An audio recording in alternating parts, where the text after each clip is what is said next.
So hi everyone, welcome back to our study channel. साथियों, आज आपके लिए साइंस के अति महत्वपूर्ण टॉप 20 क्वेश्चन लेकर आए, जो सभी एग्जाम में बार बार पूछे गए प्रश्न हैं। इसलिए वीडियो को आप पूरा जो देखें, चैनल पर तो सपोर्ट करें। और मैं आपको बता दूं, इस तरह का वीडियो आपके लिए डेली लाते रहता हूं। साथियों, आइए बिना देर के क्वेश्चन शुरू करते हैं। पहला क्वेश्चन है, प्रकाश का वेग अधिकतम होता है ऑप्शन ए पानी में, बी कांच में, सी ठोस में और डी निर्वात में। साथियों, इंपॉर्टेंट प्रश्न है आपके लिए। तो प्रकाश का वेग अधिकतम किस में होता है? निर्वात में होता है। ऑप्शन जो है डी राइट आंसर होगा।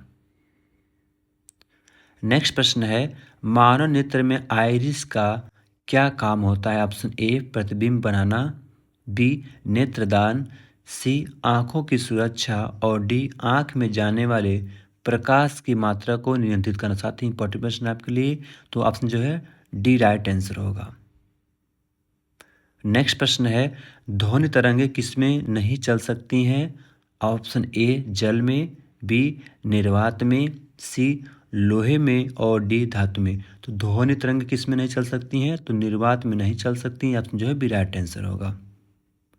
नेक्स्ट प्रश्न है, केल्विन मान से मानव शरीर का सामान्य ताप कितना होता है? ऑप्शन ए 310 के, बी 480 के, सी 260 के और डी 100 के। याद रखेंगे 310 के होता है। ऑप्शन जो है ए राइट आंसर होगा। नेक्स्ट प्रश्न है, बायोगैस का मुख्य घटक क्या है? Option A methane, B ethane, C propane और डी ब्यूटेन। साथियों, इंपॉर्टेंट प्रश्न आपके लिए याद रखेंगे। तो बायोगैस का मुख्य घटक क्या होता है? ऑप्शन जो है ए राइट आंसर मीथेन होता है। अगला प्रश्न है, किस वैज्ञानिक ने दूरबीन का आविष्कार किया था? Option A Newton, B Maxwell, C Galileo और डी हटज। तो याद रखेंगे साथियों, किसने किया था आविष्कार? गैलीलियो ने किया था। ऑप्शन जो है सी राइट आंसर होगा। नेक्स्ट प्रश्न है, परमाणु बम किस सिद्धांत पर कार्य करता है? ऑप्शन ए नाभिकीय संलयन, बी नाभिकीय विखंडन, सी चुंबकीय प्रेरणा का सिद्धांत और डी इनमें से कौन है? याद रखेंगे साथियों, किस सिद्धांत पर कार्य करता है? तो ये नाभिकीय विखंडन पर कार्य करता है। ऑप्शन जो बी राइट आंसर होगा। अगला प्रश्न है, नाभिकीय रिएक्टर में भारी जल यानी D2O का प्रयोग किस रूप में किया जाता है? ऑप्शन ए मंदक, बी शीतलक, सी ईंधन और डी इनमें से कौन है? साथी याद रखेंगे। तो ऑप्शन इसमें का जो है ए राइट आंसर मंदक रूप में कार्य करता है। अगला प्रश्न है, सूर्य का ताप किसमें मापा जाता है? साथ ही इंपॉर्टेंट प्रश्न है आपके लिए। Option A thermometer, B pyrometer, C volt meter और डी इनमें से कोई नहीं। तो किस में मापा जाता है? तो पायरोमीटर में मापा जाता है। Option B right answer. अगला प्रश्न है, साबुन को जल में घोलने से पृष्ठ तनाव पर क्या फर्क पड़ता है? ऑप्शन ए बढ़ जाता है, बी घट जाता है, सी अपरिवर्तित रहता है और डी पहले घटता है और फिर बढ़ता है। ऑप्शन जो है इसमें बी राइट आंसर का घट जाता है। अगला प्रश्न है, किसी बाल्टी में पानी पर बर्फ तैर रही है। जब बर्फ पूर्णतः पिघल जाएगी तो बाल्टी में पानी रहेगा। साथ ही इंपॉर्टेंट प्रश्न आपके लिए,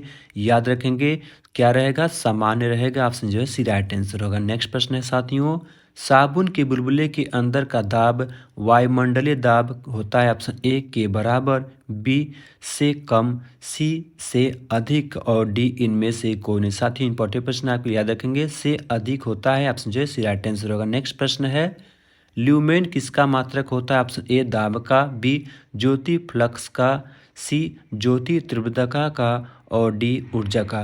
तो ल्यूमेन किसका मात्रक होता है? साथ ही बिल्कुल आप इसे याद रखें, ज्योति फ्लक्स का होता है। ऑप्शन जो है बी राइट आंसर होगा। नेक्स्ट प्रश्न है हमारा, किस क्रिया के फलस्वरूप पौधे में ऑक्सीजन का निकास और कार्बन डाइऑक्साइड का अवशोषण होता है? ऑप्शन ए प्रकाश संश्लेषण, बी वाष्पोत्सर्जन, सी विसरण और डी इनमें से कोई नहीं। तो याद रखेंगे प्रकाश संश्लेषण में होता है। ऑप्शन जो है ए राइट आंसर होगा। नेक्स्ट प्रश्न है हमारा, न्यूटन के गति के प्रथम नियम क्या कहलाता? ऑप्शन ए समविंग संरक्षण का नियम, बी जड़त्व का नियम, सी गतिशीलता का नियम और डी इनमें से कोई नहीं। न्यूटन के गति के प्रथम नियम क्या कहलाता है?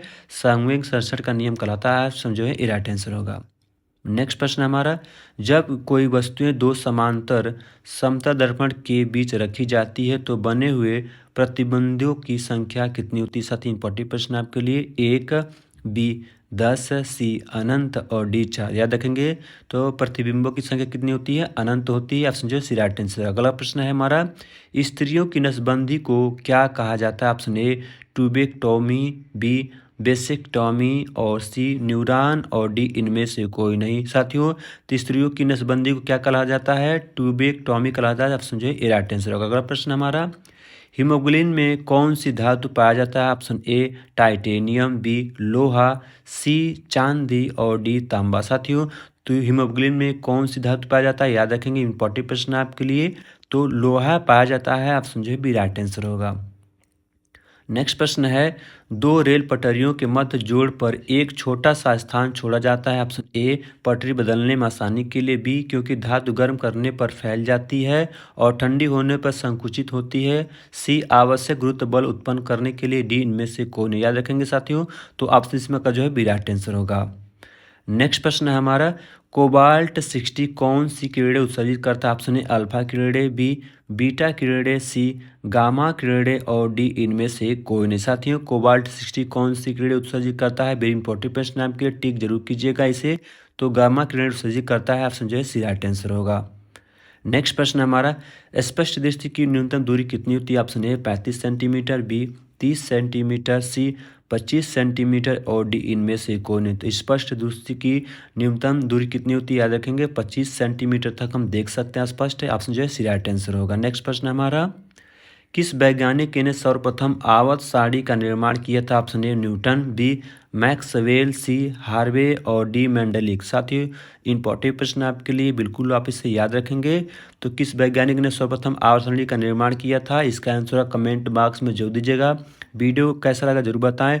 और मैं आपको बता दूं, इस तरह का वीडियो आपके लिए डेली रहता हूँ। सभी आपके प्रीवियस ईयर के ही प्रश्न होते हैं।